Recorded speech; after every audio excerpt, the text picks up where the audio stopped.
surga.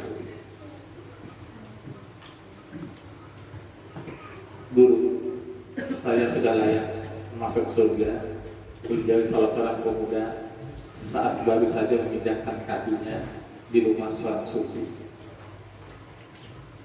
Dengan tenang, sang sufi menjawab, "Selamat, wahai anak muda. Tapi apakah engkau tidak akan tersesat di surga nantinya?" Lalu sanggah sang pemuda, "Maksudnya apa?" Tanya sang pemuda, "Bagaimana kamu bisa yakin akan masuk surga?" Tanya seorang sufi lagi menjawab sambil bersebut,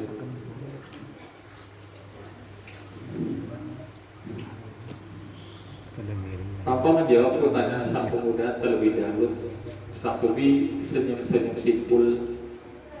Lalu ujar sang pemuda tadi, "Aku sudah melakukan segala amal baik yang diperintahkan oleh Allah, segala hal yang dilarang sudah kuhindari. Begitupun dengan segala hal-hal dan sesuai aturan Allah sudah kukerjakan dengan baik," jawab sang pemuda dengan penuh keyakinan. Pemuda itu diam, lalu melanjutkan perkataannya, "Bukankah semua hal jerih payah seperti yang diminta oleh Allah? Begitu bagus, anak muda. Kalau boleh tahu siapakah yang menggerakkan untukmu berusaha seperti itu?" ujar sang sufi.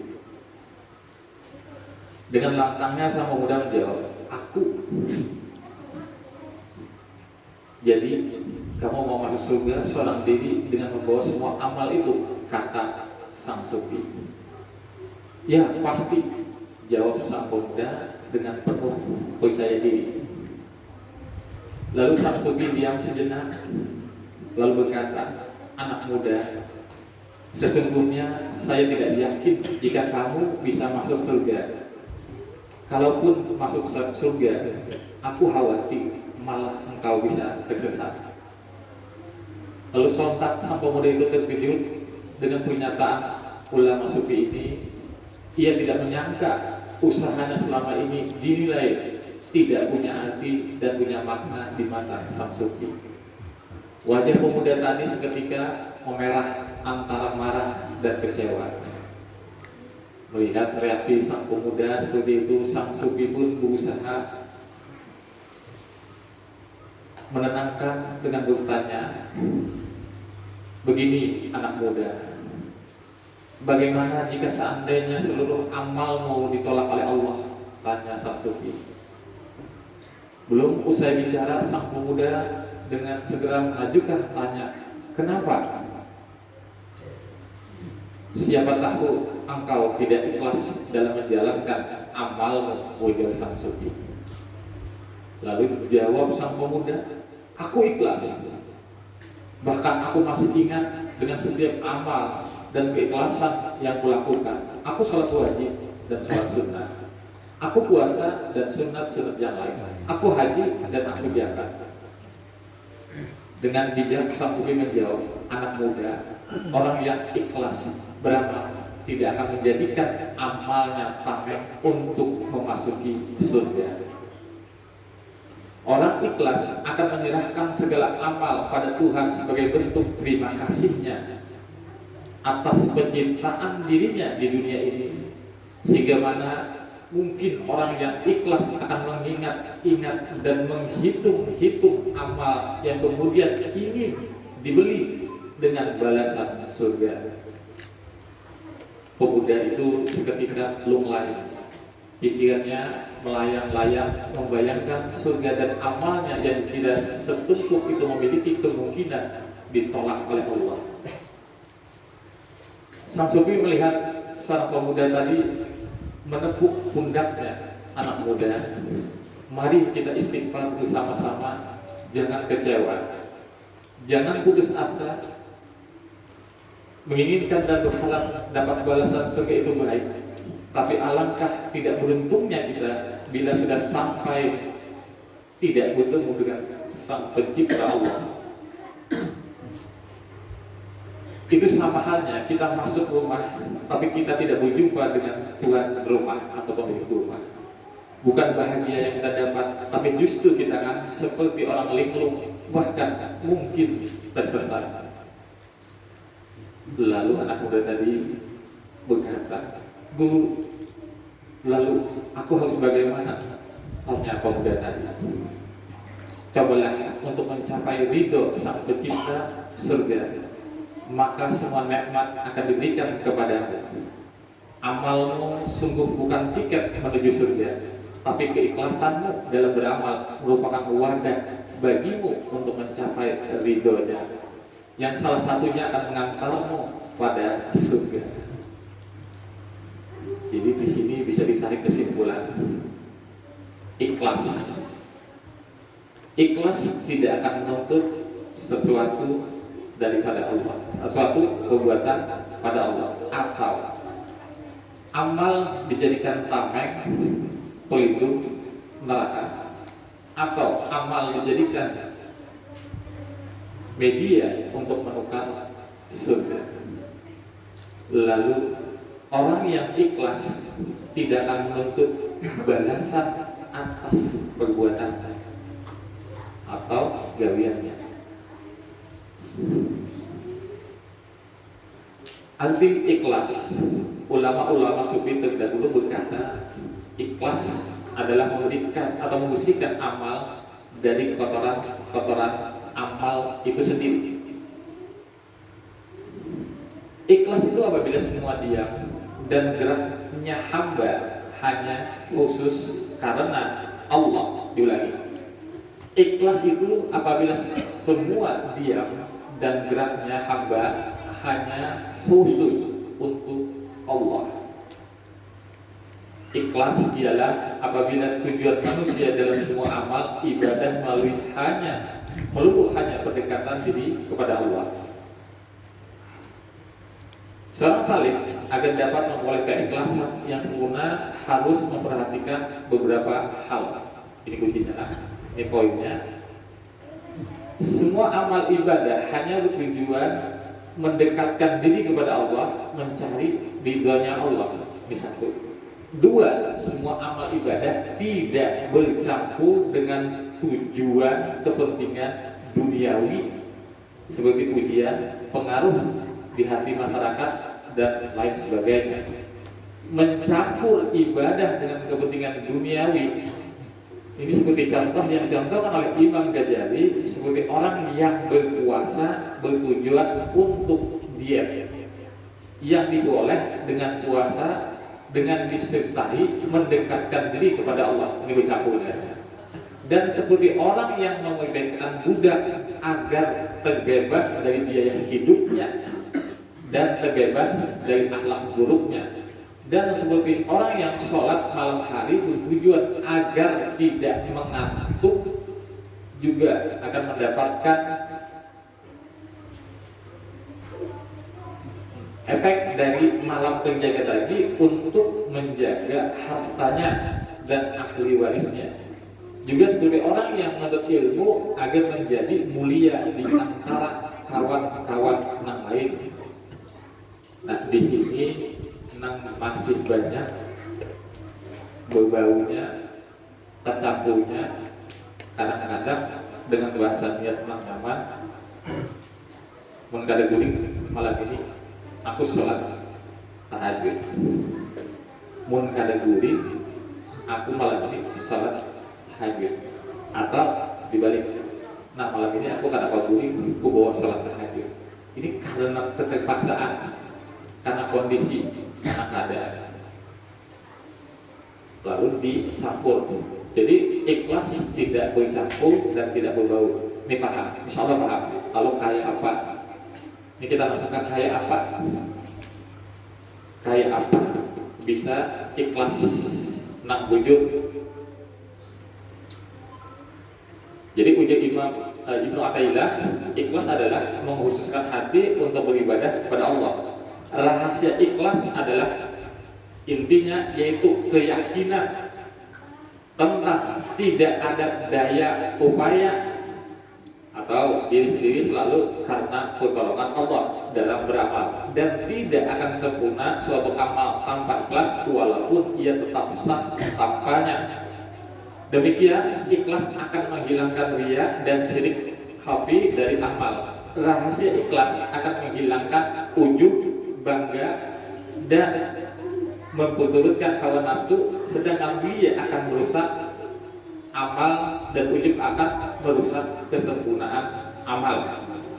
Semua amal hanyalah kulit dan jasad, sedangkan ruhnya adalah ikhlas dalam perbuatan.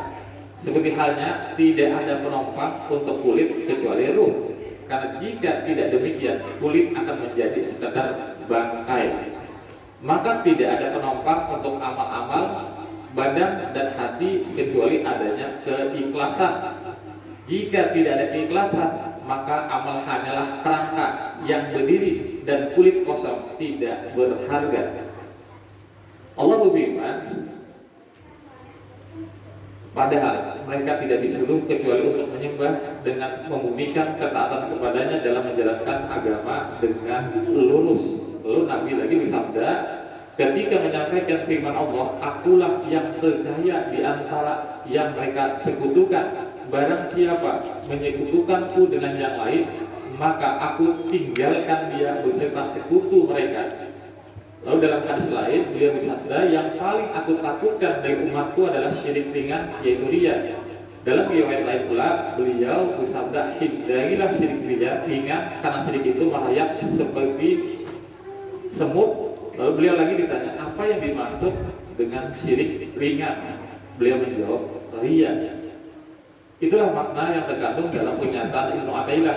Lalu dalam sebuah hadis muasal diriwayatkan bahwa Nabi SAW pernah ditanya ikhwal atau tentang ikhlas, beliau menjawab, tunggu sampai aku tanyakan hal ini kepada Jibril. Saat ditanya, Jibril menjawab, aku akan bertanya kepada Tuhan yang Maha Agung. Kemudian Jibril bertanya kepada Allah. Allah menjawab, ikhlas adalah salah satu rahasiaku yang kutitipkan di hati orang yang aku cintai dari hamba-hambaku. Ikhlas tidak bisa dilihat oleh satu pun malaikat sehingga dia bisa mencatat, tidak juga satu pun syaitan sehingga dia bisa merusak. Di sini menurut sebagian sufi, ikhlas adalah makam ihsan. Engkau beribadah kepada Allah seakan engkau melihatnya. Ini poinnya lagi, sekali lagi, engkau beribadah seakan engkau melihatnya. Ikhlas mempunyai tingkatan, yaitu tingkatan umum, tingkatan khusus, dan tingkatan khusus atau hawas tu hawas. Ikhlas tingkatan umum adalah menghilangkan gambaran makhluk dari dalam hatinya untuk bergaul bersama Tuhan, tapi masih disertai mencari hasrat duniawi dan ukhrawi seperti menjaga badan, harta, limpahan rezeki, istana, bidadari.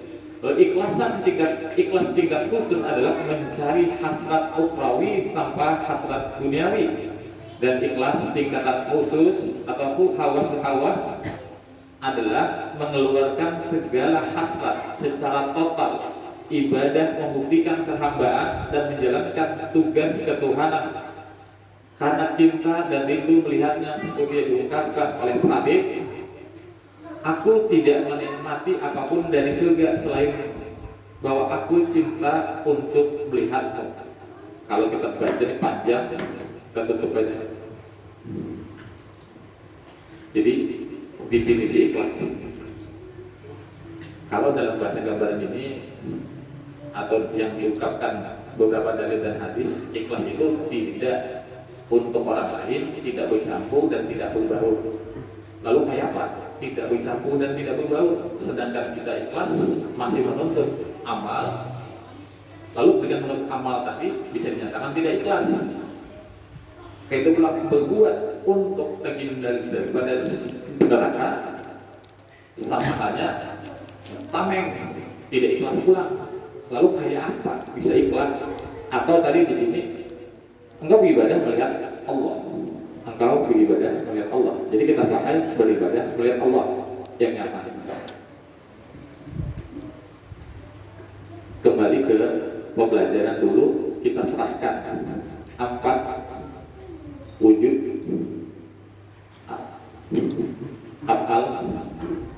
sifat, dan asma. Wujud, nang nampak, sekali lagi nang nampak, nang nyata, nang kelihatan, Allah. Gerak, Allah. Tangan, Allah. Nama dari semua dan namanya asma. Nama dari perbuatan, ya nama juga. Jadi intinya perbuatan, gawilan, menggerakkan, nang nampak, Allah. Artinya pada saat engkau mengangkat takbir melihat karena ada yang hidup pada diri itu. Pada saat engkau berkalam Allahu Akbar, Allah yang berkalam karena mulut Allah. Maksudnya yang keluar dari mulutmu kalam Allah. Lalu pada saat melihat tadi, melihat basirah, pandang atau memandang tadi milik Allah, kita potong-potong atau kita cerai-beraikan. Telinga bukan milik kita, mata bukan milik kita, mulut bukan milik kita, bergerak bukan gerak kita. Jadi pada saat melihat, memandang, menyaksikan, yang tersaksikan, yang menyaksikan tidak lain, tidak bukan Allah. Lalu pada intinya ada lagi yang namanya ingin itu dan ini, karena yang terlihat, yang dilihat Allah. Kalau sudah yang dilihat dan terlihat Allah, tidak ada lagi bahasa ikhlas, tidak ikhlas. Karena tidak kita berbuat. Kalau masih ada bahasa ikhlas, tidak ikhlas, masih ada wujud diri kita. Dengan ada wujud diri kita, masih bergelimang kesyirikan. Jadi pada saat melihat sudah memandang, terpandang tadi, tidak lain, tidak bukan semua ampunnya, lalu terucap ibadah salat tadi subhanallah atau tasbih subhanallah walhamdulillah wala ilaha illallah wallahu akbar. Lalu dengan akal lagi, kalau menggunakan dengan akal, pada saat mampu beribadah tadi Allahu akbar subhanallah, ini bukti rahman rahim Allah yang maha penyayang. Jadi cukup bersuara dengan ini hamba terhindar daripada dosa, tidak lagi dilihat amal. Lalu pada saat mengucap itu pun secara otomatis tidak karena diri kita.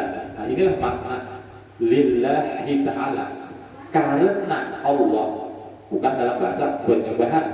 Kalau karena tadi semua karena atau jaka ada Allah, karena Allah, dari Allah yang memerintahkan, dengan Allah punya kemampuan. Kalau ada anak kita takut anak secara detail masalah ikhlas, takut akan, karena ada mendengar dan tidak dengar. Mohon kada ikhlas, kada diterima amal. Kalau masih masuk surga, berarti kada ikhlas. Kalau kayak pergedangan, nah ikhlas bujuk-bujuk, tadi sudah tidak beri gambaran ikhlas. Bahasa ikhlas itu tidak ada lagi, tidak bercampur, tidak tercampur. Kalau yang dilihat Allah, adakah lagi bahasa ikhlas, tidak ikhlas, tidak ada lagi. Kalau kada paham, takut akan. Nih, takut akan sampai dulu.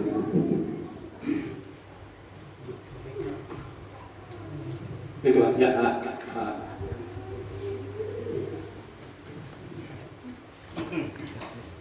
dia tak pernah ya. Ya, terima kasih. Jadi kok. Terima kasih memberikan kesempatan kepada umum untuk bertanya.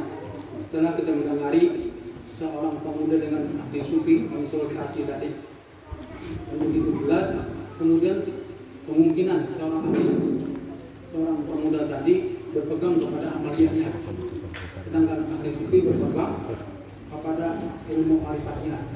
Sedang kedua itu saling, jadi sedangkan ikhlas adalah suatu tidak membuat suatu amaliyah tidak menerima balasan atau imbalan. Jadi seorang pemuda tadi amaliyahnya itu kemungkinan berpegang kepada syariat. Jadi menurut janji Tuhan kan, Inna Allah la tukhliqul mi'ad. Bahwasanya Allah itu tidak akan merayakan janjinya. Jika orang berbuat baik dibalas dengan kebaikan. Ini apabila berbuat jahat dibalas dengan kejahatan. Dan sedangkan ahli suci tadi tidak ada memandang kepada amal perbuatan. Hanya semua itu gerak dan apa yang dia hanya Allah. Ya, hanya itu untuk tanggapan sementara kami jelaskan dulu. Ya. Jadi tadi kan sudah dijelaskan atau digambarkan seorang sufi tadi. Engkau masuk surga dan keyakinan masuk surga karena amalnya tadi. Sedangkan amal yang tidak ikhlas tidak akan diterima oleh Allah, tidak ikhlas. Lalu bisakah dikatakan ikhlas kalau kita berkeyakinan dengan perbuatan amal yang kita gawi, kita berhak untuk mendapatkan surga. Diulangi, dengan beramal lalu punya keyakinan dengan amal ini bisa masuk surga. Nah ini karena berkeyakinan dan yakin dengan gawian perbuatan ini tadi amal, dia masuk surga. Dalam bahasa kayak gini aja, dia berharap balasan, ikhlas kan? Nah ini tadi sang pemuda tadi berharap balasan surga. Jadi bukan karena amal. Pahami pulang. Iankah nang berbuat? Iankah nang bergerak? Kada Allah. Jadi kalau pian yang kada bergerak, menuntutlah pian. La haula wala quwwata illa billah. Makamnya tidak berdaya, tidak mempunyai hak. Ini pertama yang mungkin kada pernah ditelaah selama ini. Apabila beribadah itu dilihat oleh orang, itu riya namanya. Jadi siapa pertama yang melihat manusia yang bermuamalah pertama adalah dirinya. Dia melihat kalau perbuatan dia melihat ada sholat. Nah berarti dia ada yang mandang selain pada makhluk, selain pada Allah. Berarti ada diri dia. Nah inilah syirik yang pertama, karena melihat diri dia dengan diri dia beribadah. Jadi kita melihat. Lalu kita balik tadi, kalau dia kadang melihat diri dia beribadah karena Allah, geraknya Allah, karena ada kehidupan dalam diri, kehidupan Allah, yang itu hanya Allah. Ada mandang Allah sedemikian lah. Maksudnya tadi terpotong. Dalam dahulu telinga bukan telinga kita, mata bukan mata kita. Dalam bahasa akal lagi, kalau mata itu mata kita, kita bebas leluasa menggunakannya. Nyatanya kalau tidak sesuai sama pemilik mata, kita dihisab, kita dihukum. Jadi mata, telinga ini bukan milik kita. Jadi di dalam diri kita, luar diri kita bukan milik kita. Lalu siapa yang bergerak? Kalau bukan milik kita, ya tidak lain tidak bukan. Berarti yang menggerakkan ilmu Allah. Nah kalau ilmu Allah melihat tadi, cukuplah dia memandang Allah, maksud karena dari Allah, kadang melihat diri dia lagi. Jadi orang yang merasa tadi beribadah itu dirinya yang pertama lihat, walaupun dia sembahyang dalam rumah, dalam kamar serongan. Tapi dengan merasa tadinya melihat, inilah manusia pertama bermuamalah pada dirinya, melihat dirinya beribadah. Tetap tidak selamat daripada uzub dan riya. Tapi uzubnya tetap. Kalau kita balik tadi yang bergerak, yang menggerakkan tergerak karena kudrat, karena iradah Allah, adalah lagi melihat diri dia yang beribadah. Oke, paham ya? Ada lagi yang saya tambahkan?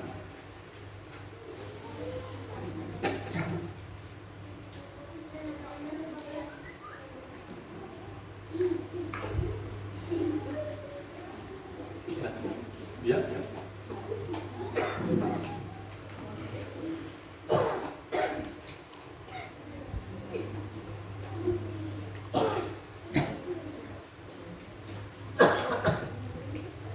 Ada apa lagi?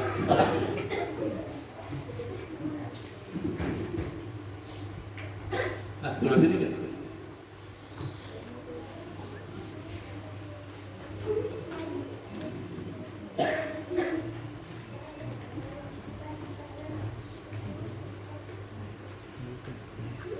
Ada bapak pertanyaan seputar yang semalam yang kira bapak.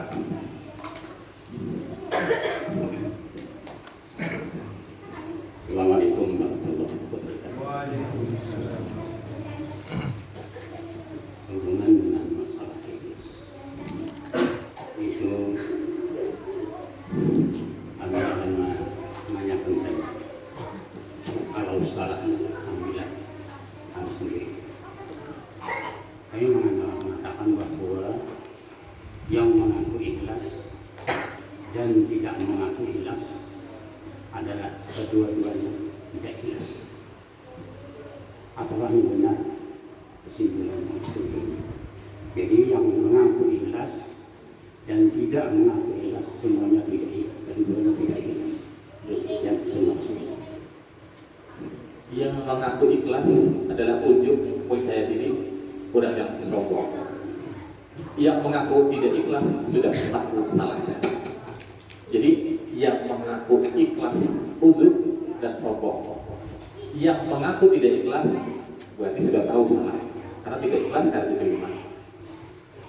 Jadi dia dengan pandang tadi tetap kembali ke pandang suhudul kasratil wahdah atau pandang karena Allah bergerak, digerakkan karena Allah, mengangkat takbir karena Allah, tawa semua karena Allah. Lalu terpandang Allah, ada mengingat Allah lagi, terlihat Allah sabijian. Karena dalam bahasa Bahari dahulu semua empat wujud, asma, afal, dan sifat ampun Allah. Ampun sudah empat itu jelas ada lagi diri kita. Di dalam empat penyerahan tadi tidak ada lagi diri kita. Tidak ada suara lagi ikhlas dan tidak ikhlas, karena pandang hanya pandang Allah. Jadi diam aja lagi ujungnya. Diam kalau menyempurnakan, dan kalau dalam segi ibadatan sekali lagi menyempurnakan rukun sholat. Lalu sikapnya lagi menjaga, sekali lagi menjaga gerak tubuh kalau dalam keadaan sholat, menjaga gerak tubuh, selawat, menjaga bacaan sholat. Kalau menjaga gerak tubuh, ada goyang-goyang, ada bergerak, tenang. Kalau menjaga bacaan-bacaan yang dijaga, didengarkan, dipahami, didengarkan, dikeraan, khusyuk, tidak lagi ke kiri ke kanan, tidak lagi ada lintasan-lintasan nang kadang kakaruan. Ada lagi? Ada kan lagi?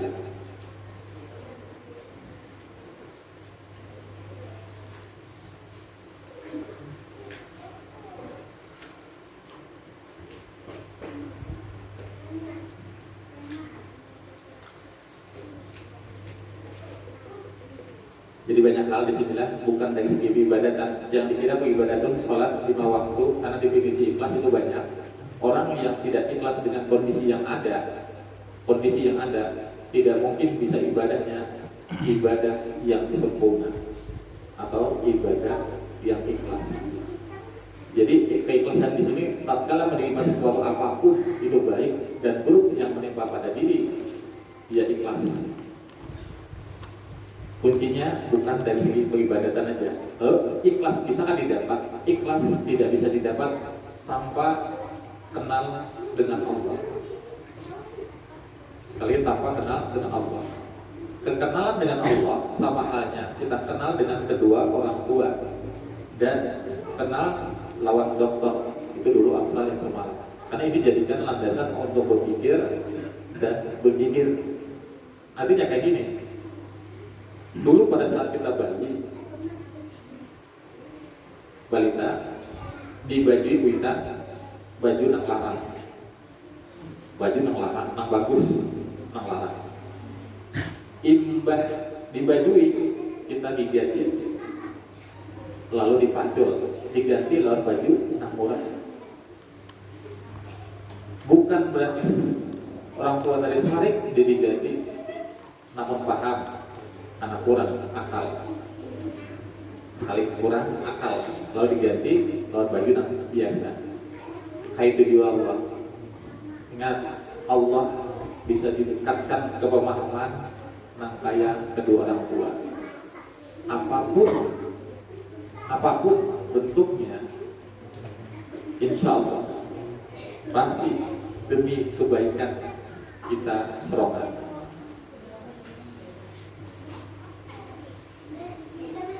Diulangi lagi, siapapun nang saat ini apa aja yang menimpa, apa aja yang takdir, apa aja kondisinya, jangan berpindah, jangan lakas berjauh dari kondisi yang ada, atau baloncat, atau menghindar, atau beralih. Ya aja nikmati, karena di situ ada maunya Allah.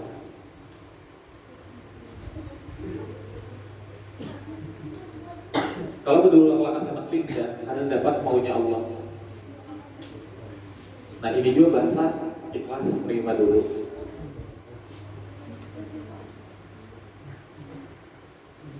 Adakah lagi, sekali lagi, ikhlas ini bukan hanya dari segi amal baik sunat atau wajib, namun ikhlas di sini pada saat penerimaan kondisi atau sesuatu yang menimpa atau yang terjadi dalam diri kita.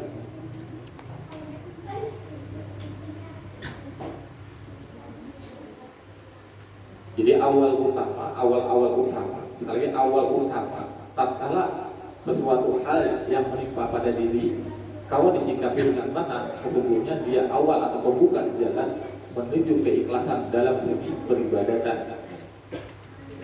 Jadi kalau sholat diucapkannya alhamdulillah aku ikhlas, atau diam tanpa bahasa, namun tidak tunduk dalam segi sesuatu atau keadaan yang lain, masih gelisah, masih pusing, itu belum wujud ikhlasnya, hanya aku-akuan atau pengakuan.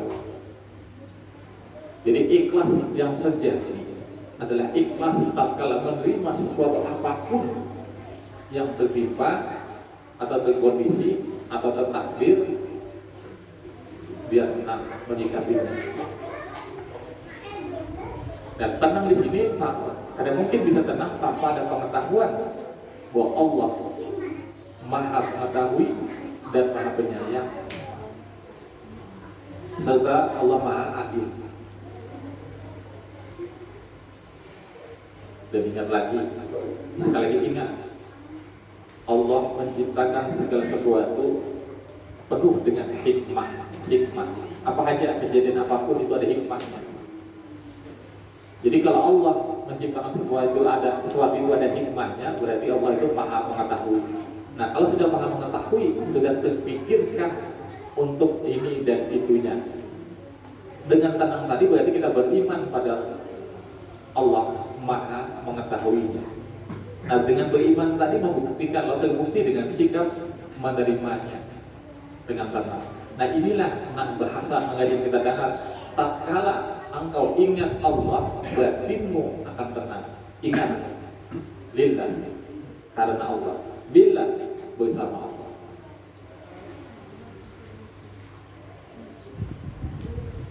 Adakah lagi anak-anak takut kalau kita berkata? Kayaknya biar tahu sini nakutnya. Udah lambat pulihnya. Kayaknya itu orang takut akan pulih. Ini kadang yang doakan supaya lambat pulihnya. Mungkin.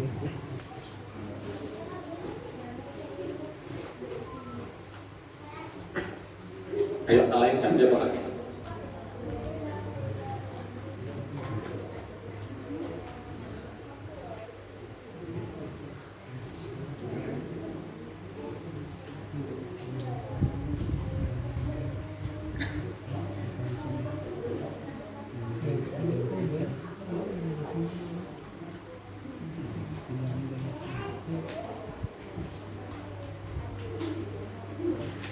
bilang jangan ada ditakunakan, jangan ada dipelajari, karena kalau pegawai atau beribadah hanya mengharap atau menghindari surga, menginginkan surga atau menghindari neraka, berarti tidak ikhlas.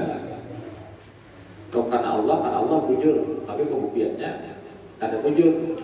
Jadi kalau sudah ibadah, kalau mempunyai ibadah tadi tidak ikhlas, maka bercampur bujur dan ria. Tanda bukti, ada dapat tiket menuju surga. Ini hal yang penting. Lalu ikhlas itu dimulai dari penerimaan. Sekali lagi ikhlas itu dari penerimaan. Itu juga pada saat beribadah karena Allah, orang yang karena dirinya nih, dia berbuat pasti yang terbaik kalau untuk dirinya. Kalau untuk karena perintah, sekedar mengerjakan kewajiban.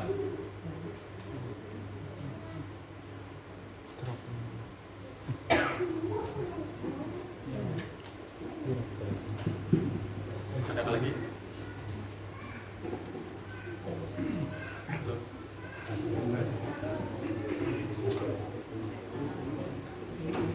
Sudah.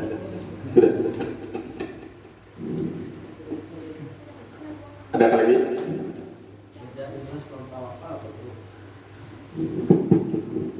Ikhlas dan tawakal. Kata tawakal, sekali lagi tawakal itu berbuat, setelah berbuat menyerahkan pada Allah hasilnya. Ini tawakal. Kalau ikhlas itu tidak melihat daya dan upaya dirinya. Jadi kalau orang yang tawakal masih bermakam pada syariat, dia berbuat, hasilnya diserahkan pada Allah. Jadi kalau ikhlas tadi tidak lagi melihat wujud dirinya, yang dilihat lillah tadi, karena Allah.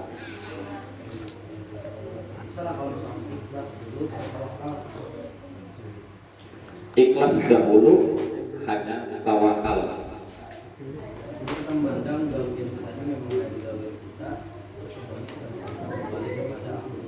Diawali dengan pengakuan. Diawali dengan pengakuan. Ini masih tingkat syariat bahasa itu. Kalau sudah bahasa ma'rifat, dari awal dan akhir Allah. Wa huwa awalu wa akhiru, awal dan akhir Allah. Jadi tetap masih gugur di syariat. Bujur aja, pas aja.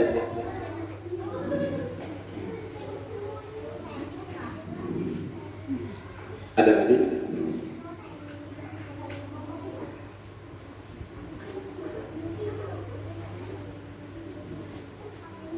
Adakah lagi?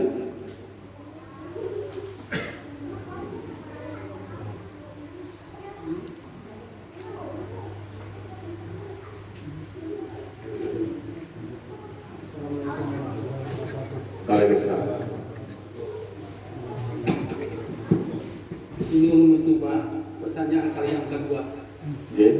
Barangkali ikhlas itu ada hubungannya dengan amaliyah zikir kita, yaitu menghancurkan kehilangan amarah, kemudian menghancurkan sarang-sarang iblis di bawah susu kiri. Barangkali itu ada hubungannya dengan kemudian di sana diterangkan oleh dia bahwa apabila awak dalam satu napas untuk satu hari, maka memasuki kandungan agalnya itu hingga pecah sampai 99. Yang kita tanyakan, pecahnya itu apakah satu tempat buruk atau bisa beberapa tempat, dan itu apa waktu tidak memperlukan saja atau tidak memperlukan gitu. Jadi pada saat pemancangan 9 raga dengan 9 raga, 9 wujud, 9 rupa.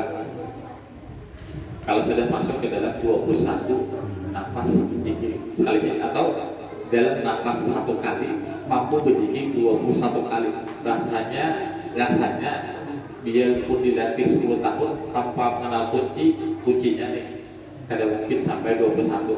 Coba aja 7 kali aja ingat-ingat Pak. Karena rata-rata manusia ini paling lawas setengah jam menahan nafas, menahan. Tapi kalau tidak bernapas, karena bahasanya nembus nafas, jangankan 24 jam seumuran pun awak ada bernapas. Ini kan nafas, nembus, nafas, nafas, nembus, nafas. Jadi dalam bahasa tadi masih umumnya, di sini ada menangkap, ada bahasa, ada isyarat, ada itikad, ada makna. Jadi kalau zikir mengulang asma atau nama Allah diulangi. Kalau berzikir mengulang nama Allah, ada bakalan paham dan ada bakalan berbuat. Hati-hati, berzikir bukan mengingat atau mengulang-ulang nama Allah. Nah di sini makna kita di sini dia berpikir, lalu dia berbuat. Kalamnya tetap la ilaha illallah. Lalu menafikan, menimbulkan atau gini, dalam setiap tindak tanduknya tidak lagi sekali lagi demi dirinya, demi orang lain. Nah inilah menampakkan la ilaha illallah. Jadi lakonnya, lakon orang dengan bujur-bujur berzikir dan pikir, tidak ada sesuatu yang ia hendaki dan tidak ada sesuatu yang ia tolak. Apapun yang terjadi, itulah kehendaknya. Yang terjadi itulah kehendak dirinya dan kehendak Allah. Nah untuk masuk ke sana juga tidak mungkin tidak melewati makam ujian demi ujian. Jadi tes-tesannya nih, tes-tesannya. Pada saat ditimpa yang ada nyaman, apakah tahajud atau dia bersyukur? Sekali lagi bersyukur. Tatkala diuji, dia bersyukurnya karena mampu mengucap innalillahi wa inna ilaihi raji'un. Diulangi, dia akan bersyukur. Dengan musibah yang ada, subhanallah, alhamdulillah, ku mampu mengucap innalillahi wa inna ilaihi raji'un. Ini kan ada innalillahi pusang atau gelisah.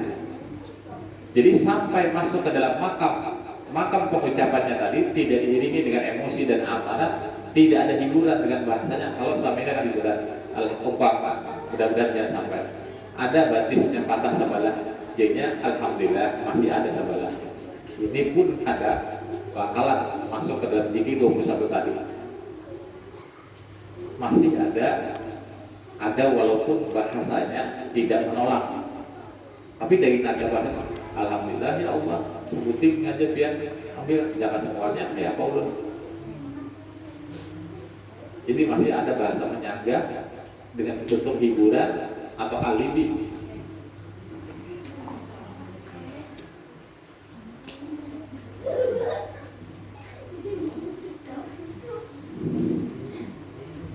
Itu nafas, fokus, kayak nafas, fokus, nafas. Lu mencoba jalan lain lagi. Dulu kan ibadahi, zikir kayaknya kada paham lagi masih. Ini kita coba masuk ke dalam alam tafakuran. Di bawah alam tafakuran, alam kesadaran. Nah tafakurannya gini, Allah Maha mengetahui. Ini kayaknya mungkin masih kada mampu atau kada paham atau belum ada kesempatan untuk mengakui bujur Allah itu Maha mengetahui. Nah ini bujur Allah Maha mengetahui. Selama ini kan percaya Allah Maha tahu, tapi tidak diteliti. Dengan meneliti lalu membenarkan, itulah iman. Di mana tanda bukti Allah Maha mengetahui. Pahami lagi, setiap kejadian demi kejadian atau setiap penciptaan demi penciptaan dan sesuatu yang Dia ciptakan itu pasti ada bawa manfaat walaupun sekelas nyamuk atau ada hikmah dari setiap kejadian. Nah kalau kejadian itu mengandung hikmah, mustahil Allah menciptakan tidak takut. Itu halnya kita masuk ke dalam logika alam akal lagi. Tatkala kita membuat atau maulah sesuatu yang kita olah kita olah, kita pahami bahwa ini ada mau manfaatnya. Apa saja yang kita olah? Contoh, kayak tukang, dia membentuk sesuatu, dalam kepalanya sudah ada, dalam feeling, lalu digerakkannya dengan gerak tangan, itu hatinya sambil berjalan. Itu ada hikmah, kemanfaatannya dia tahu, ini begini, dan cara pembuatnya begini-begini. Ini manusia. Cuma bedanya manusia dengan Allah, Allah kun, lalu fayakun, maka jadilah. Kalau manusia kan mengolahnya melalui berulang-ulang atau kayak paku dicatup, karena kawas sekali catup, bisa 5, 6, 7 kali catukan hanya sampak atau lata.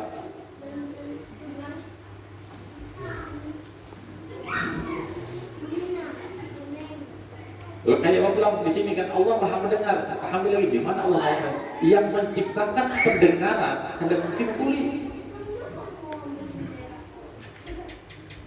Yang menciptakan pendengaran tidak mungkin tuli. Pahami pula. Nah, kayak matahari panas, luar biasa panas, sangat panas. Tidak ada makhluk hidup yang bisa parah atau mendekatinya. Benda pun tidak bisa. Tidak mungkin yang menciptakan tidak lebih panas.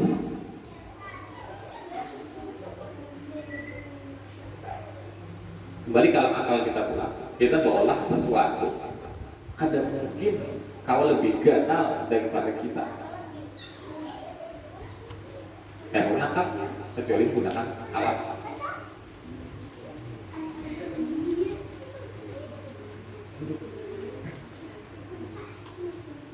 Coba. Ada apa takut? Assalamualaikum warahmatullahi wabarakatuh. Yang bertanya tentang ikhlas tersebut, bagaimana cara pemakaian yang ikhlas yang sebenarnya? Karena kita di dalam berdoa itu di dalam Al-Quran ada yang artinya kalau kita memohon kepada Allah dengan ikhlas, maka Allah akan membalas serta mengabulkan. Tapi ikhlas yang dimaksud di dalam pengertian yang sesungguhnya dalam pengertian ikhlas itu adalah kita bersifat bagian atau aplikasi ikhtiar kita ini bersifat ada apa-apa, ada yang memiliki apa-apa. Lalu kita memohon kepada Allah, ada lagi berharap atau dikabulkan doa kita, berarti kita ada ikhlas. Kalau doa kita adalah menyerahkan sebenarnya kepada Allah. Nah, lalu dalam kita melaksanakan itu, kita ada juga merasa diri kita ikhlas karena sudah kita ada diri apa-apa tadi. Lalu dalam melakukan dalam sehari-harinya supaya kita dalam keadaan ikhlas itu bagaimana cara dan praktiknya yang bisa kita lakukan atau yang bisa kita pakai. Terima kasih.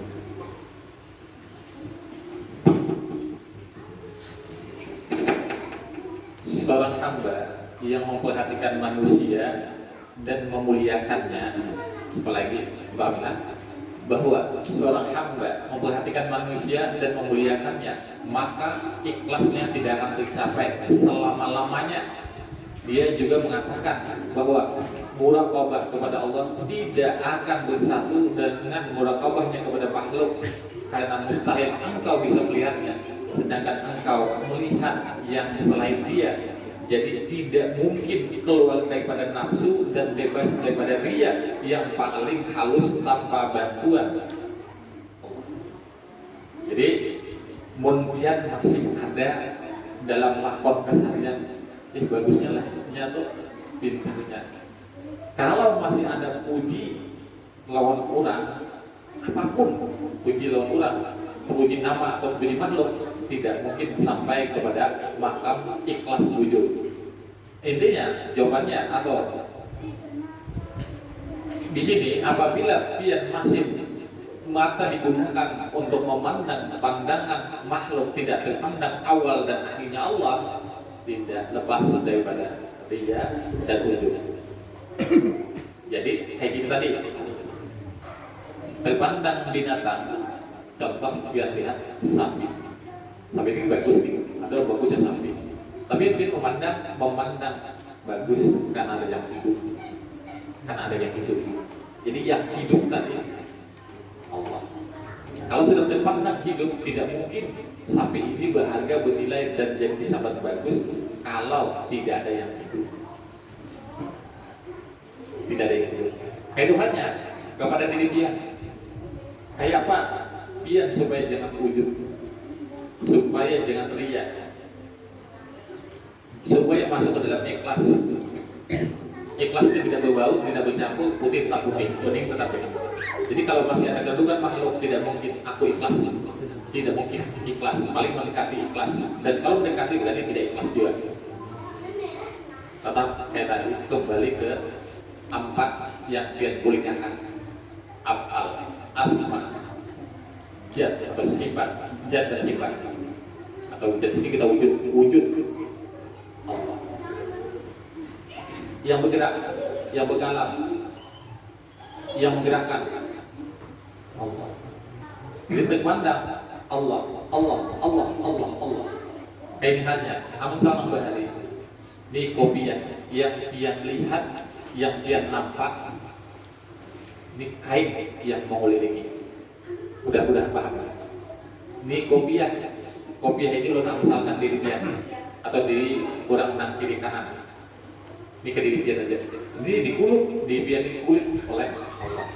Kenapa dikuluk Allah? Ini telinga, mata, mulut, luar dan dalam Allah. Jadi hakikatnya yang nama manusia itu tidak ada. Yang nama kopiah itu kelihatannya tidak ada karena bentuk bundan dan kayak ini itu disebut disambat kopiah.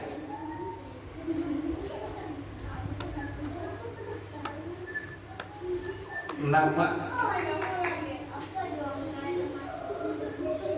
sebenarnya manusia itu nama. Dulu lagi nama. Sesungguhnya kopiah itu hanya nama. Ingat, sesungguhnya kopiah ini hanya nama. Ayo, kopiahnya mana? Yang ada bentuk kopiah. Diulangi, pahami? Minta petunjuk kepada Allah. Yang ada kopiah atau kain berbentuk budak berwarna putih. Sobek atau potong di kopiah tetap kain berwarna putih. Kalau kopiah setelah disobek dipotong-potong tetap kain. Kalau bulannya karena berbentuk kopiah, ada lagi disambat kopiah.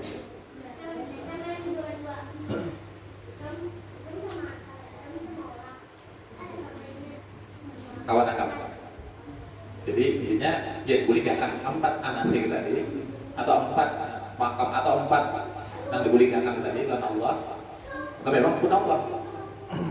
Asma Allah punya, sifat pun Allah, wujud pun Allah, semua pun Allah. Kalau sudah terlihat Allah, sekali kita terlihat Allah, tidak lagi berasa ikhlas. Aku ikhlas. Karena memang tidak ada dan tidak ada. Kawan nakal. Ya, okay.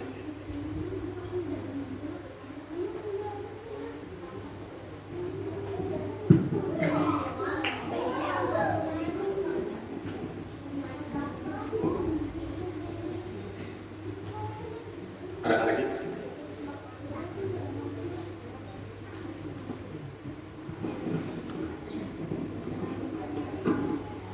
Bismillahirrahmanirrahim. Pelajaran sudah diberikan dan lama sudah.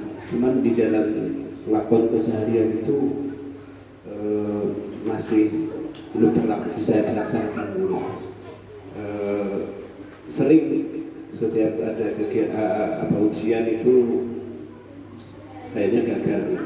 Jadi ulun berkisah hari Minggu tadi kan ulun muncul misalnya tuh muncul air gitu, jadi habis hujan setengah harian itu ke lokasi kelihatannya rame.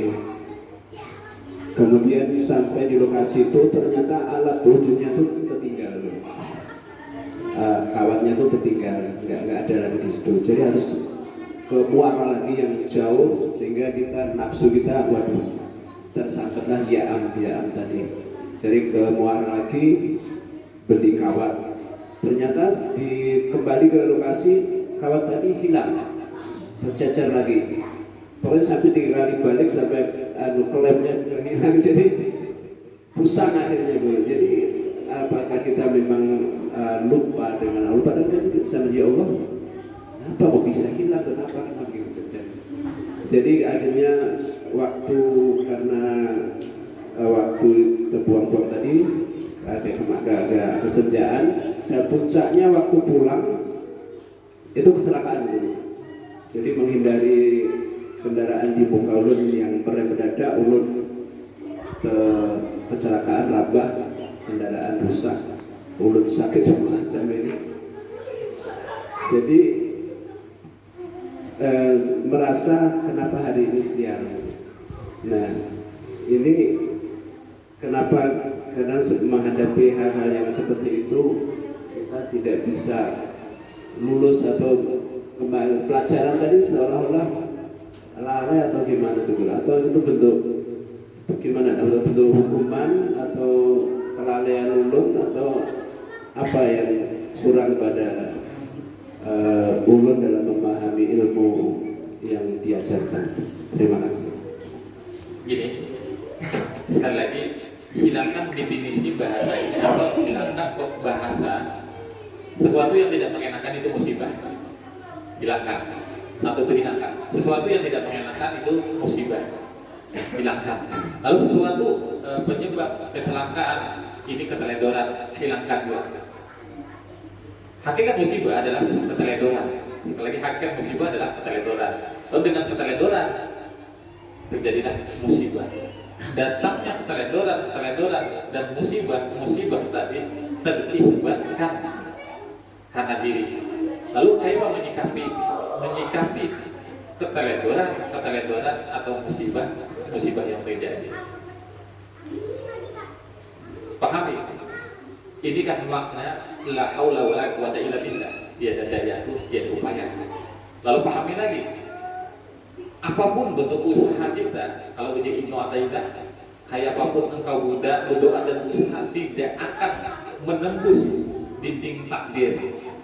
Apapun bentuk usahamu dan doamu tidak akan bisa menembus atau menghancurkan dinding takdir. Nah, disinilah bisa kita jawab bahwa apapun yang kita usahakan kalau tidak sesuai dengan kehendak dan ketentuan Allah tidak akan terjadi. Apa ini maknanya? Maknanya la haula wala quwata illa billah.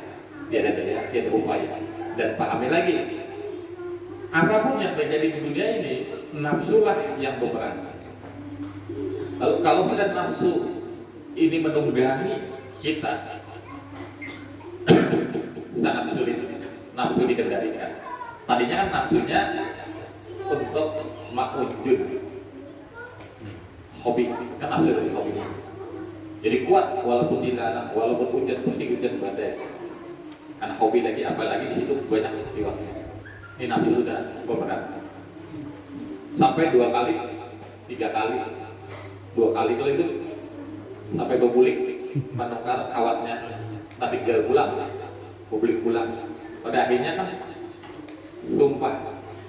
Makanya kan ada di sini sumpah atau kesal, mencela masa waktu. Nah iya, waduh kayak gini. Ditegur oleh Allah dengan teguran kecelakaan tadi.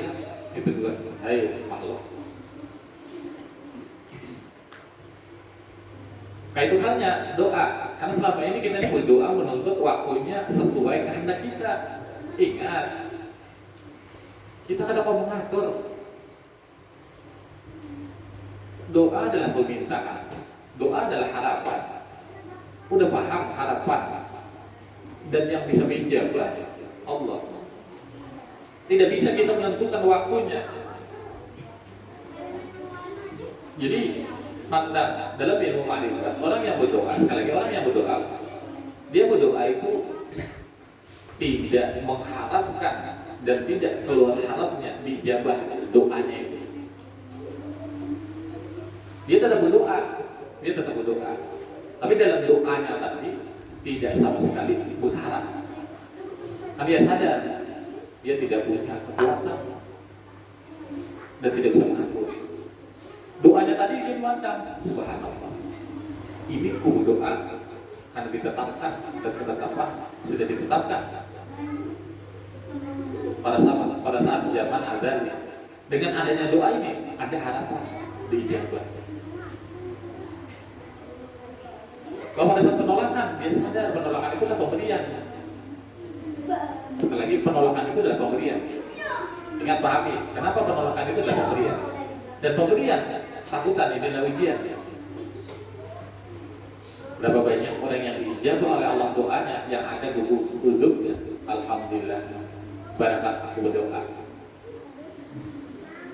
Lalu dalam hatinya iblis memasukinya, kayaknya kamu sudah dekat kepada Allah. Lambat tahun hatinya, dirinya uzub dan bangga. Kalau penolakan tadi dia syukuri, sama halnya penolak ini permintaan sesuatu pada orang tua, dia orang tua enakin, kada memberi. Kuitan itu kada memberi bukan berarti kada sayang, tapi dia tahu mau diberi bakalan begini-begini. Iya nak, kawan nangkap, kau mencoba lagi. Jadi intinya gini nak. Pada saat nak mau ujian tadi, kalau memang itu hobi, sudah jadi kebiasaan hobi kita. Bismillah, jalan. Tapi di dalam perjalanan berbanyak membaca atau ditekan-tekan la haula wala quwwata illa billah. Tiada daya aku, tiada upaya. Digerak dan digerakkan dan tergerak karena Allah. Jadi tatkala satu kali ada isyarat, ini isyarat. Coba, ini kalau kau coba andai itu tadi kada maujud, kira-kira kada tajwid, kada tabrak, atau tak kada ditabrak, kira-kira. Tapi dengan maujud tadi itu karena sudah tertulis juga, ini lagi dibalik. Andai juga tadi berniat lalu menjalani, atau tak bingung dong, mu'ala tertabrak tapi kada membahayakan, paling buka itu aja. Karena kesal, karena sarik, karena sangkal, karena girigitan, karena kada puas, dan karena kada terima, puring-puringnya. Kalau ditegur atau dijewer, untung, lagi untung, karena terlalu bahaya.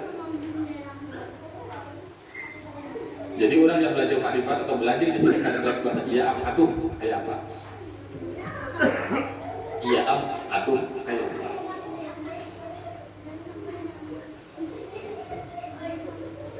Iya mewakili ketidakterimaan. Iya pun bisa disampaikan pada sebuah keteledoran. Lalu ada sebuah penyesalan. Tapi pada saat itu ada punya kemampuan. Orang yang teledor mengasah punya kemampuan, gelisah, susah, sedih, dan sedihnya berlalu-lalu. Kadang teringat dan mengingat, aduh jangan tahu aku kenapa aku dulu mau bunganya aku, jangan tahu begini-begini. Itu hari-hari terhantui dan dihantui. Ada lagi?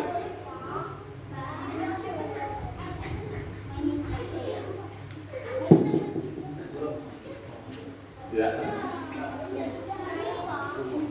Betul, boleh salah.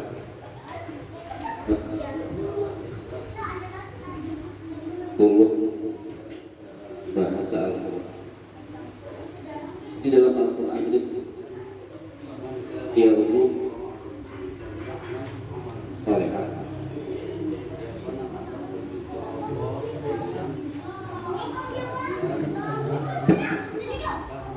beramal soleh. Kemudian dalam ayat lain juga Allah menyatakan, "Wabasyiril ladzina amanu wa 'amilus shalihati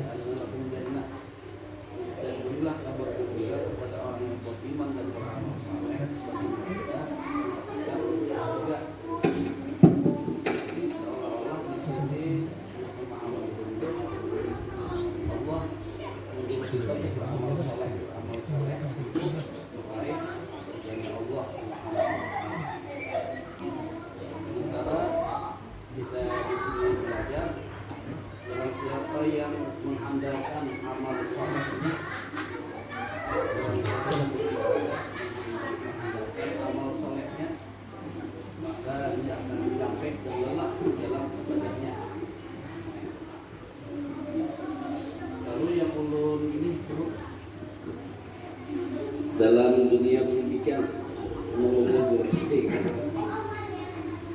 Jadi kita ini mau beramal saleh itu kan bukan sebatas zikir, mengaji, sholat, tapi bagaimana kita menjadikan status sosial kita sebagai sarana untuk mendekatkan diri kepada Allah Subhanahu wa Ta'ala.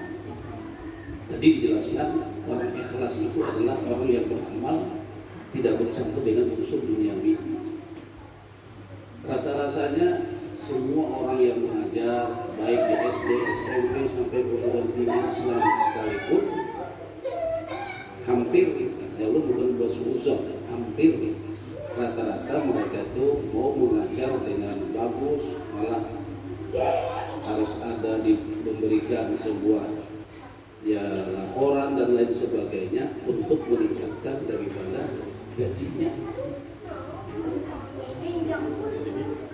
Jadi kita ini kadang-kadang mengajar ini sedikit banyaknya ikhlas tuh mau, ikhlas lillahi ta'ala mau, cuma ya ada harapan juga di akhir bulan tuh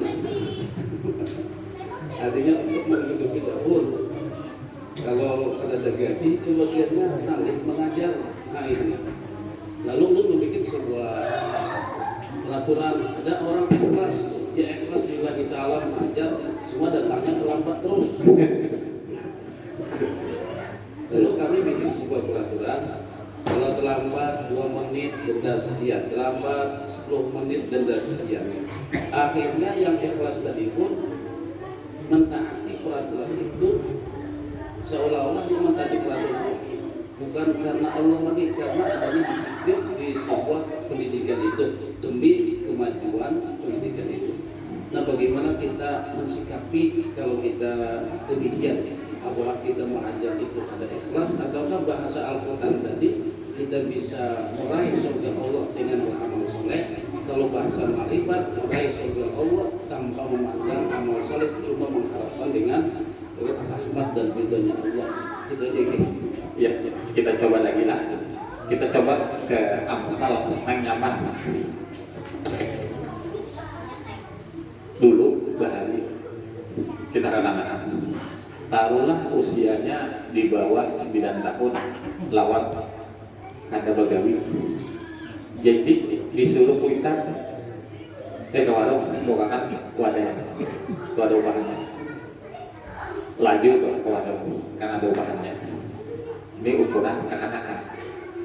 Lalu andai kita bisa anak lagi kurangnya begawi, begawi, paham atau gahal sudah. Kita suruh tukang wadah, pantas lagi dengan bahasa, karena upah, pantas lagi bahasa. Jadi kata bahasa, jadi sikon. Nah ini juga bahasa itu di bahasa makam titik, makam masih berjalan dalam jalan syariat. Nah, tadi kan saya dibahas, tidak salah engkau mengharap surga, karena itu janji Allah. Namun kalau di surga ikam kada mendapat ampun surga, kalau ikam dijinakan masuk dalam surga karena amal tadi, di dalam surga ada bertamu atau ada mendapat dalam surga, kira-kira yang mana menurut kamu? Nah inilah bahasa. Kalau sesat dalam surga mendapat amal Tuhan di bahasa.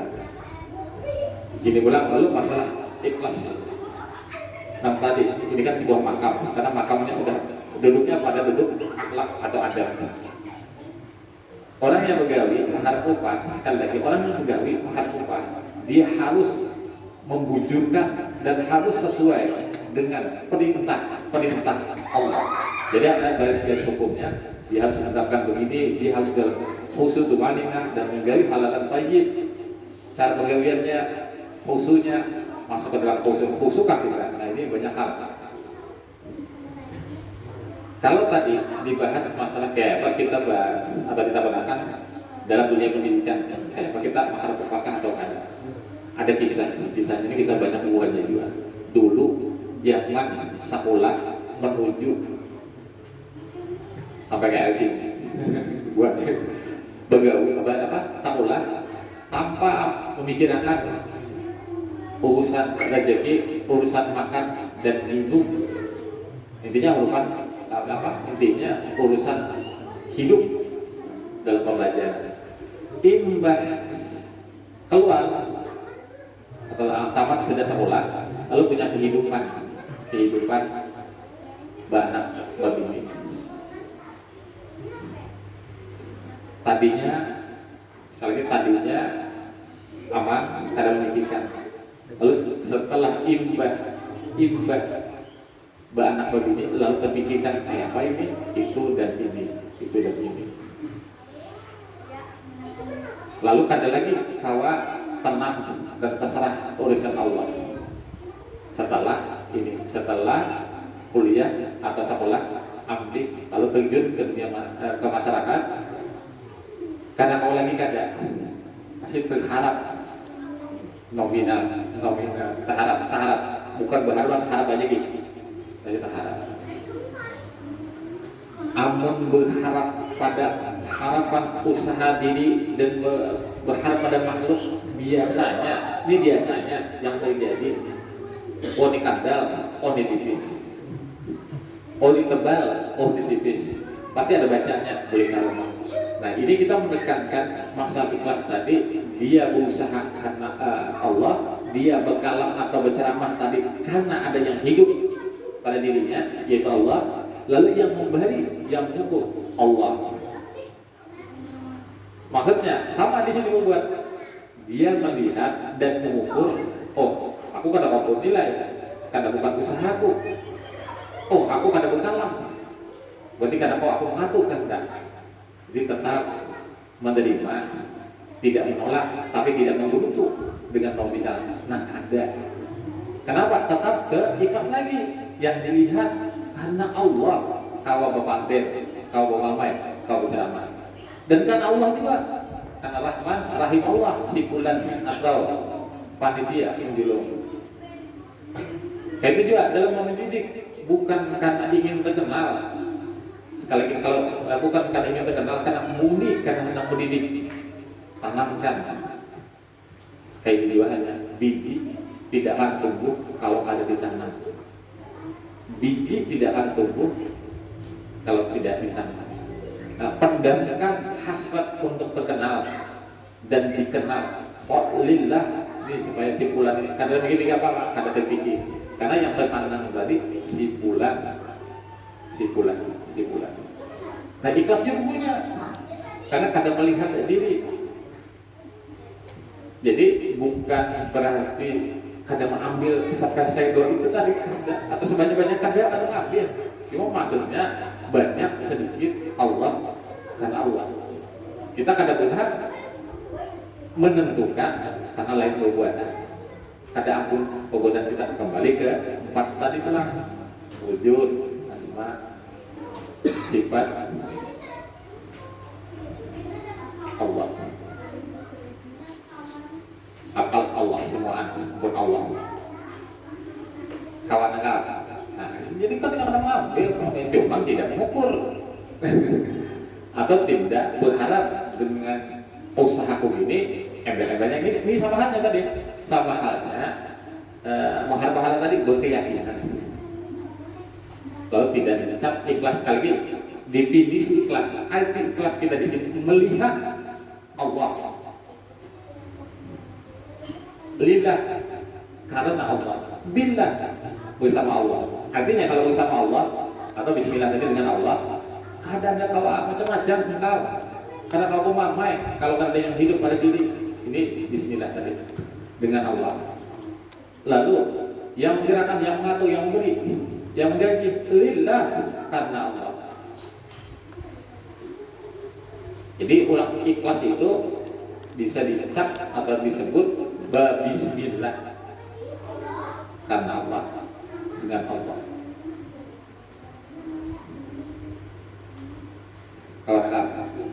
Berarti Lutullah itu ada bedanya seperti sahabat waktu perang Uhud, perang Badar, niat lillah ta'ala karena menang lalu mendapatkan harta rampasan.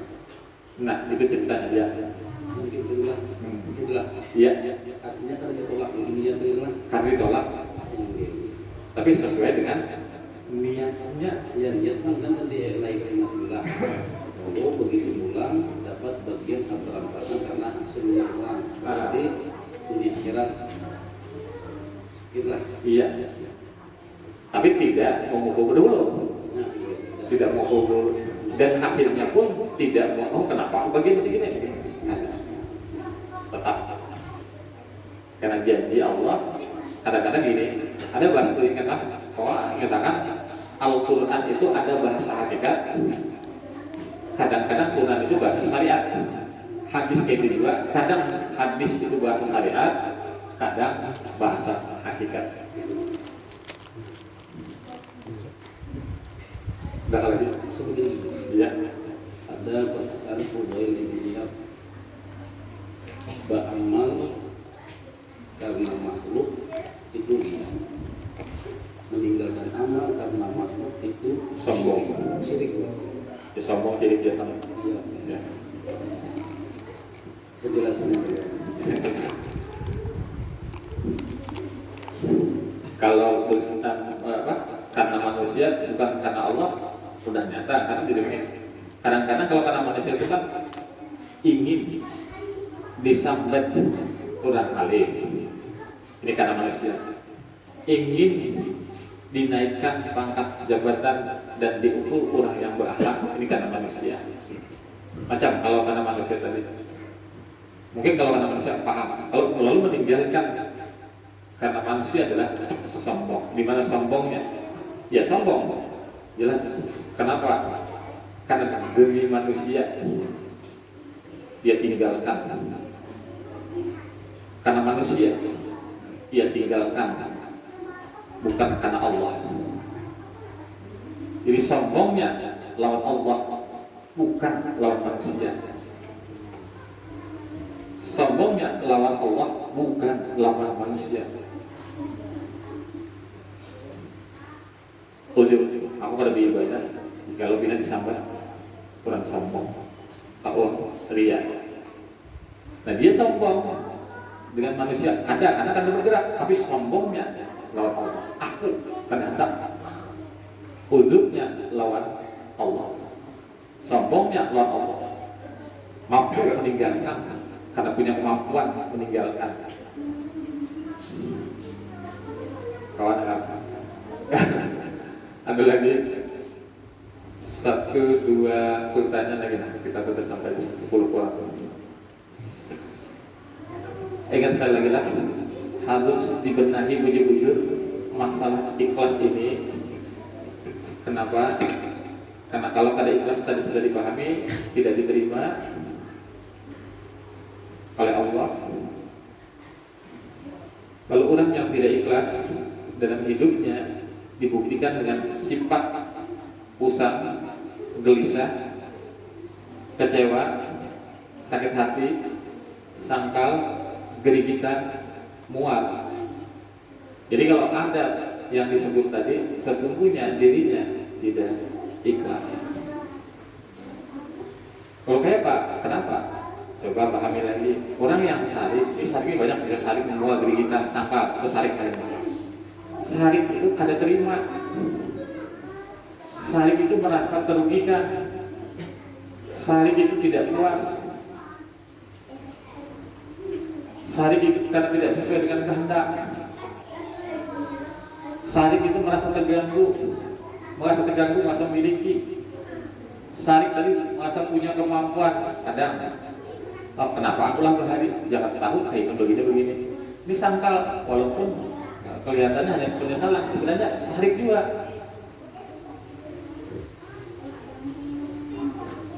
Makanya kuncinya sesungguhnya orang yang kenal lawan Allah tenang.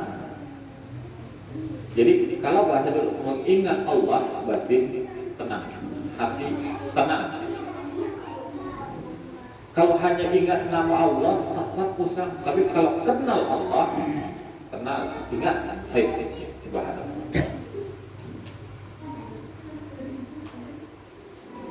Nah, jadi untuk mengenal Allah, coba masuk ke dalam alam tafakuran, bawa musyahadah. Nah, kayak Pak, bertafakurnya bawa atau ikuti sifat 20 dia diulang-ulang baca tugas budingan. Contoh, Allah tunggal satu. Tadi kan dibahas malam. Kalau Allah itu dua, ada mungkin. Atau Tuhan itu dua, ada mungkin. Di mana ada mungkinnya dua? Dalam dua itu pasti ada yang mau menghidupkan, ada yang mau mematikan, ada yang tak menolong, ada yang membiarkan. Jadi kalau salah satu kawa, satunya kada kawa, berarti satunya kada kuasa. Maka Allah itu maha kuasa. Kalau Allah maha melihat, terus itu Allah maha melihat, Allah maha melihat. Apa tandanya? Orang atau yang maha melihat, yang menciptakan mata tidak mungkin tidak melihat. Allah maha tahu di mana pengetahuannya. Ya, contoh Allah maha tahu. Ya tadi dalam segala penciptaan diiringi dengan hikmah. Dalam setiap kejadian ada hikmah, ada itibar, ada pelajaran. Lalu sesuatu apapun yang diciptakan oleh Allah mengandung manfaat. Nah, kalau mengandung manfaat pasti diawali dengan pengetahuan. Itu banyak negara lagi hafal, kaji sifat 20 dengan mengenal, menghafal, lalu menancapkan di kepala. Allah maha adil. Bagaimana keadilannya? Buktinya ada surga dan neraka.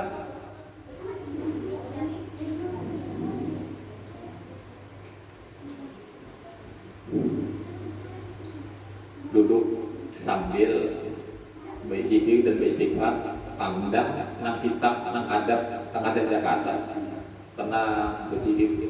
Itu bagaimana kebalikinan asal hari itu makan makanan yang halal dan thayyiban. Jadi halal sudah jelas, thayyib cara menggawinya. Jadi suruh kalau ini bermasak dalam keadaan dulu, kalau kawan punya ada dulu ingat dalam keadaan zikir atau istighfar, intinya mengingat Allah. Ini kalau kada dilatih, dikekang, dikendalikan, kada bakal ada buah hasilnya. Kalau hanya ingin tahu, malah ini pun tahu. Jadi di sini kayak apa? Tahu, kau gawi. Jadi belajar ilmu untuk mengamalkan ilmu. Kayak menjaga lidah, masih teranjang, kita masih memantau. Nah di belakang masih, walaupun ada remnya, masih teranjang. Teranjangnya banyak. Ini kita stop, kita coba alam syahadah, karena kalau teranjang kayak Haji Soekarno kan kita coba tuh tadi. Hanya menurut tubah aja, teranjang, dilanjutkan. Untung aman, kalau masih untung. Ada lagi satu pertanyaan kita tutup.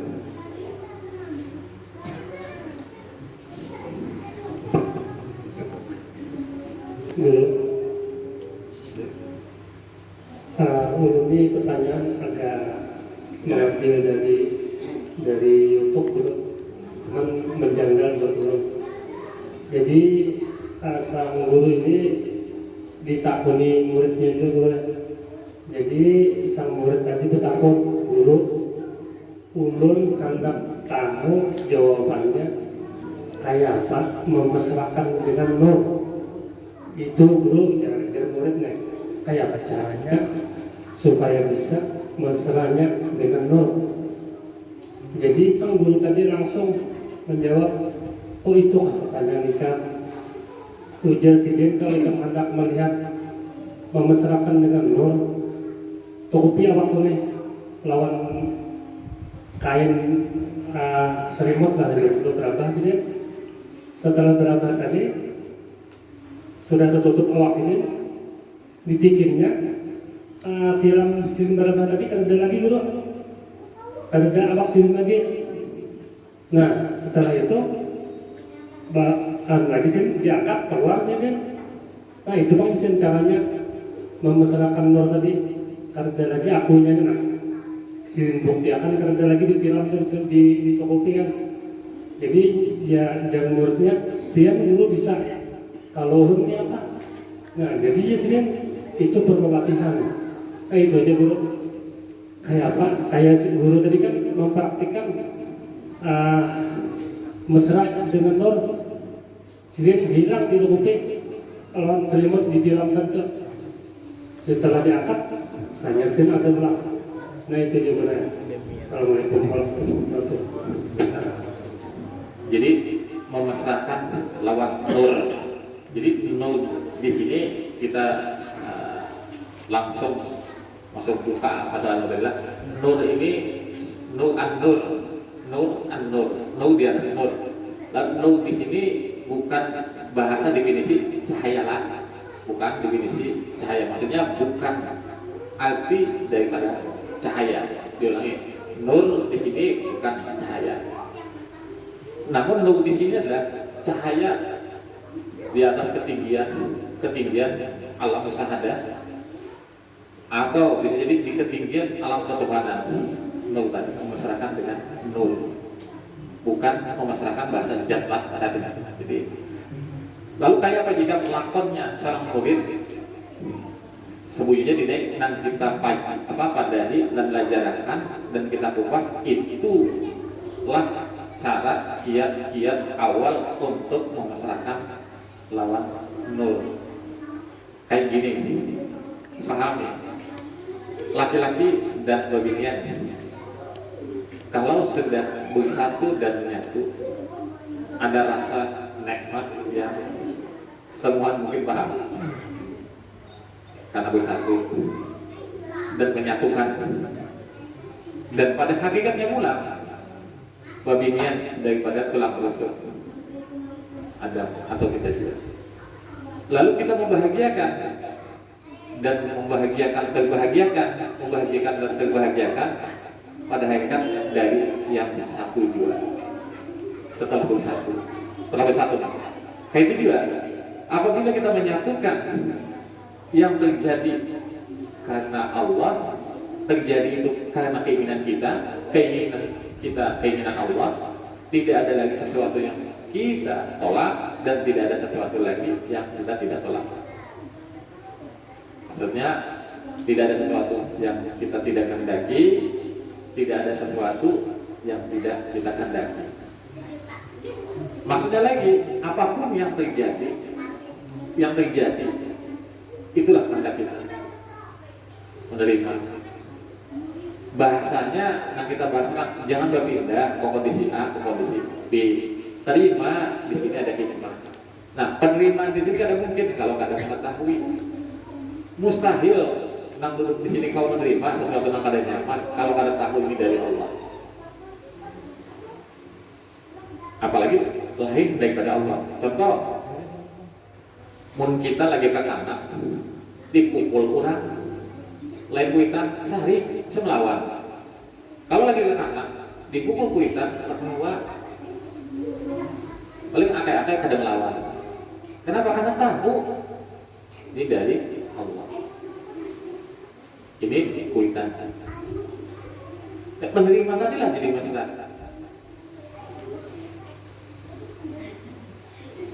Menerima tadilah jadi ridho. Ridho bercampur ridho, kayak itu juga. Satu mau satunya bini lagi ya. Coba kalau ada mau singkongnya, kalau mau jadi malah.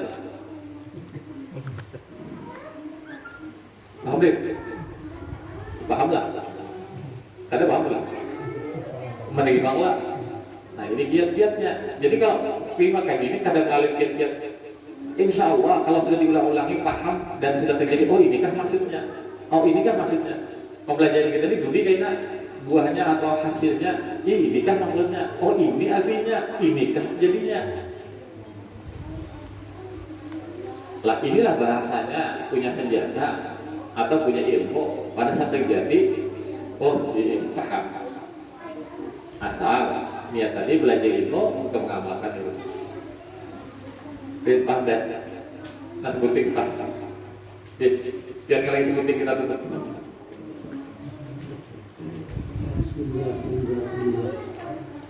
Di sini lanjutan pertanyaan kawan kita tadi, Jadi kita sedang pembelajaran kita sini untuk melawan nafsu. Jadi kita selalu menanyakan, apakah kita ini apakah kita ini hamba Allah atau hamba nafsu? Kalau kita hamba nafsu, berarti kita ditungganginya oleh nafsu. Apa kehendak nafsu, Pak? Kita bisa diunjunan.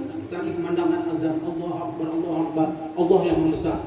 Setelah itu kita kalau orang beriman, apabila disebut nama Allah, gemetar hatinya. Dan apabila dibacakan ayat Quran, tazdadu imanuha, bertambahlah imannya. Kemudian berarti itu imannya hanya di mulut saja gitu, pengakuannya. Jadi di sini menurut sabda Nabi, innal kadziba min abwabil nifaq. Berdusta itu satu pintu daripada beberapa pintu munafik. Kalau kita tidak menghiraukan panggilan Allah berarti kita munafik. Jangan berat. Jadi di sini dusta itu terkadang dulu ada menjadi wajib dan terkadang ada menjadi mubah. Apa itu tadi? Dusta terkadang ada jadi wajib, terkadang ada menjadi mubah. Yang ditanyakan kenapa jadi dua itu golongan, ada yang wajib, ada yang jadi mubah, boleh berdusta. Untuk penjelasan dulu, kami ucapkan terima kasih. Jadi ada dusta itu wajib dan ada dusta itu mubah. Boleh atau jaiz. Jaiz. Sebenarnya ulun di sini mengatakan kada masalah dusta. Orang beralibi aja sebenarnya orang berdusta dah. Dulani alibi. Jadi kalau bahasa ada dusta yang wajib, kayaknya dalam beberapa dalil ulun kada menangkap itu wajib. Yang ada jaiz. Boleh. Sekali lagi tidak ada bahasa wajib, yang ada jaiz, itu boleh. Walaupun di dalam si bulan ini bulan nih dalam keadaan kondisinya ada di gaya pulang. Nah di sini dia keadaannya wajib, tapi dibolehkan untuk dusta, jaiz. Karena yang putih tidak bercampur dengan hirang, yang hirang tetap hirang. Itulah kada kau dicampur. Dia kondisinya jaiz. Coba jadi dalil yang mana, pilih ambil yang mana. Tidak ada dalil yang mewajibkan dusta, yang ada menjaizkan, dan mungkin juga jadi mubah. Belum mubah dijaiz saja, boleh. Misalnya begini loh, misalnya petani kan, anaknya, jadi masuk ke rumah itu, jadi petani 2000 petani, ketimpa anak-anak, saking sariknya tadi, dia itu di sini kan ada dano anak ikan kan itu untuk menyelamatkan itu, jadi itu wajib. Ada wajib tetap jaiz, boleh berdusta, ingat, karena kalau bercampur. Iya, boleh jaiz, boleh berdusta. Jangan ditekankan wajib. Lu dalilnya kadang baca dan tidak dapat. Ada satu dalil kepada hadis yang terpakai itu mungkin sanadnya dari lu anggap ini bisa jadi hadis yang dhaif sama hadis yang dibaca yang misalnya mendadak menuntut ilmu sampai ke negeri Cina. Sudah kenapa Cina belajar ilmu agama apa biar sana? Saya belajar ilmu agama apa? Belajar ilmu sampai ke negeri Cina. Sudah ilmu sampai ke negeri Cina. Ilmu apa? Nah ini sih sudah ilmu. Di negeri Cina itu lahirin seorang ulama besar yaitu Imam Bukhari. Imam Bukhari ketahuan dari negeri Cina. Yang zaman pun ini kayak apa? Sampai ini kalau bahasa itu. Tapi itu bahasanya motivasi. Jadi tetap ya ada kau jadi patokan. Kalau kita pikirkan dari Cina bisa ini. Jadi kadang-kadang yang membaca hadis ini, maksudnya di sini dari hadis tadi kita pahami hukum Allah sekali lagi yang ada boleh, tetap ada boleh. Kayak halnya kayak gini. Pada saat lapar kita dibolehkan makan ada baik, kata Allah haram. Tapi beda pada saat garing kita kan dibolehkan memakai pakaian haram, memakan haram, tetap haram.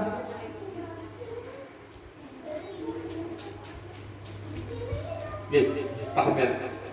Nah, lalu kenapa di sini kita kuasain? Kenapa makan makanan tadi boleh? Karena lapar dibawa makan bisa kenyang, kalau sehat awak. Tapi kalau dalam kondisi garing tadi Kalau makan makanan haram tadi usia kada sembuh juga mati. Oke, tanggal.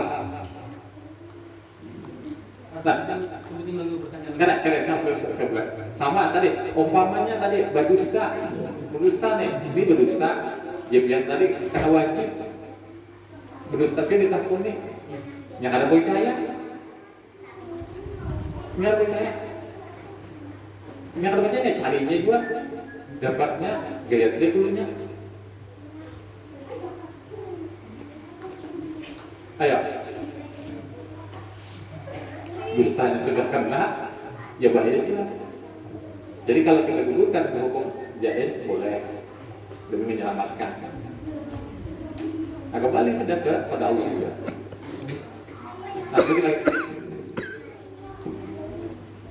mengenai pembelajaran kita kan untuk bertemu Tuhan harus memelihara dari makanan yang haram.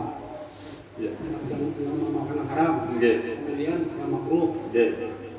Sudah masukkan. Kemudian yang mubah ada juga guru lah. Kan sedangkan yang mubah ini untuk kita pribadi guru bisa berat kan. Nah, kalau yang mubah ini maka dia badan kita kotor ini kan harapan lagi bertamunan Tuhan ya Allah. Coba memakan makanan yang berok, haruan berok, ayam berok, kambing lagi kita makan kita berok.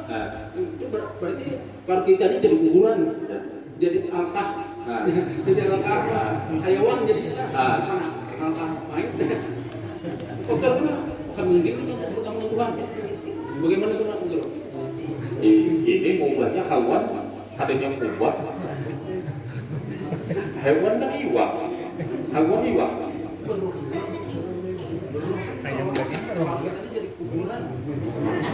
Jangan ulang dulu. Tadi coba bahannya iwak apa aja nih? Iwak laut, iwak sungai, aman semua kena. Iwak kada kena makruh. Nah, kalau tadi mungkin bahasa biasa bernyawa tadi. Kalau cara penyembelihannya, ini cara penyembelihannya. Mau penyembelihannya sesuai dengan syariat Islam, boleh. Kalau cara menggawinya pula bersih. Nah ini tidak dinamakan pentol.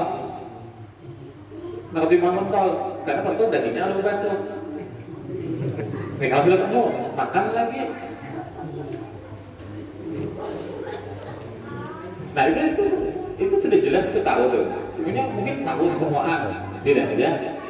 Kira-kira menurut yang kalau dahulu anak pentol atau menurut Allah tadi kata tujuh.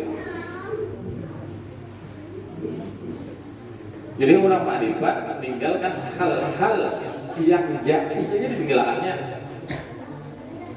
Orang yang makrifat meninggalkan hal-hal yang jais, apalagi mubah, naik ke makruh haram, jais saja jangan ditinggalkannya. Karena tahu jais itu sesuatu yang ada di kategorinya atau ada di dirinya.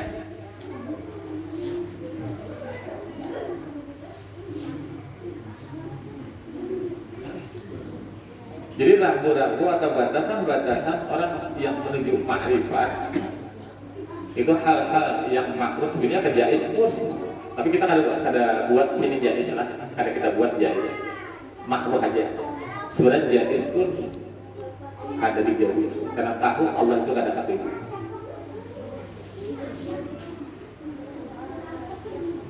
Ngalim itu lagi. Mau kada dilatih dari awal, yang banyaknya coba biar buktikan aja. Kalau nang masih makan atau berbuat perbuatan nang makruh paling lawas 5 menit mayat itu beringung. Atau kalau kita jadi mayat berbau mayat. Tapi kalau orang yang melatih dan sudah terlatih sampai 2 hari pun insya Allah mayat itu berbau harum dan wangi. Kalau sebagian di sini mungkin ada yang menyaksikan, mudah-mudahan Allah uri bersama saja awak kawan kita di sini meninggal. Jualannya itu jualan mie lawan rokok. imbah dikisahkan bahwa begini-begini amping, tapi ini jangan terlanjut. Jangan terlanjut, jangan ini, jangan merasa begini-begini karena salah ini hanya mengisahkan. Kalau belum mampu lagi Allah Maha tahu, Allah Maha pengampun. Amping, berjualan ke rokok. Jadi jualannya itu jualan yang diandalkannya rokok, jualannya malam lawan mie. Nang payu itu rokok, dia malam. Imbah berjual mie, payu mie itu 2 bungkus, 3 bungkus. Kira-kira 3 bungkus mie itu ujungnya 10.000. Ada ujung. Ada ujung. 6 ujung itu rokok habis aja sampai 2-3 pak. Hampir. Imbah hampir yakin rezeki itu datangnya dari Allah, buju-buju yakin cukup dengan bawa ujung dari 2.000, 3.000 datang sebuah bantuannya tanpa disadari karena Allah. Imbah sekitar 3 bulan 4 bulan ampirnya berjualan rokok tadi kasih diikutin tetap malam Jumat. Jadi pertemuan kita terakhir kita tawa-tawa di sini. Tabah baliknya, lalu kalau di rumah sakit, kamu kata yang udah siapa? Pesankah kamu? Siapa yang membuat? Jadi emosi juga. Lalu dia berbisik, padahal kan lawan kuitan, lawan bininya juga, lawan anak di sana, jangan dioperasi ulun Senin jam 10 meninggal. Tetap dioperasi. Karena menjalankan syariat kita ada anak tapi bininya masih ada mau dioperasi maka ada mau nang bisa dioperasi lah. Tepat jam 10 nya meninggal. Imbah meninggal tadi kita datangi hubungannya di sini. Mayat itu jam 10 sampai malam dimalamkan karena keluarga. Aromanya harum tanpa diminyak harum luar biasa. Esok harinya dikubur, tanah itu berlebihan ada 7 tumpuk. Lalu pada saat itu banyu itu ada bebannya tanah alhamdulillah kering.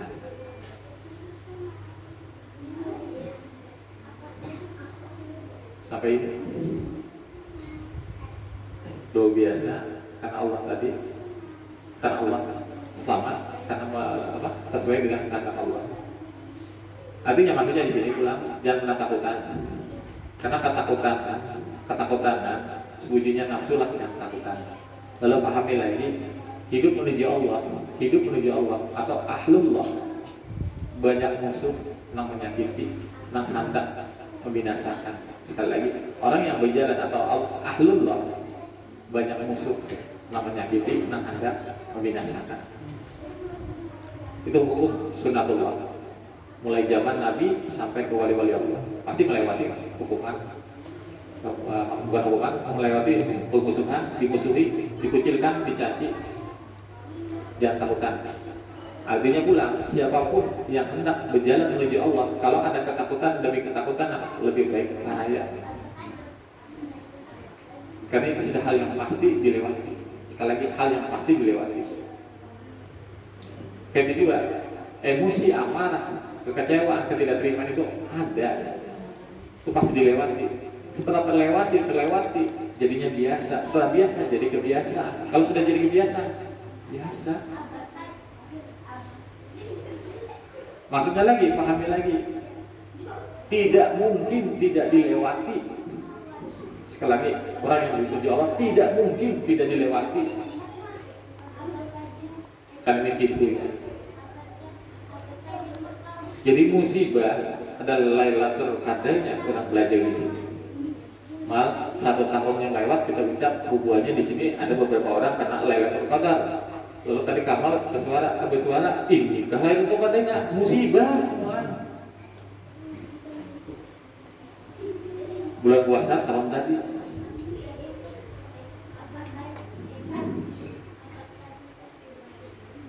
Kenapa musibah dikatakan Lailatul Qadar di sini? Dengan musibah yang terjadi lalu kau memukul diri Jadi musibah itu menandakan dan karena membuktikan sejauh mana diri ini bertempat atau bermakam. Muncullah sudah.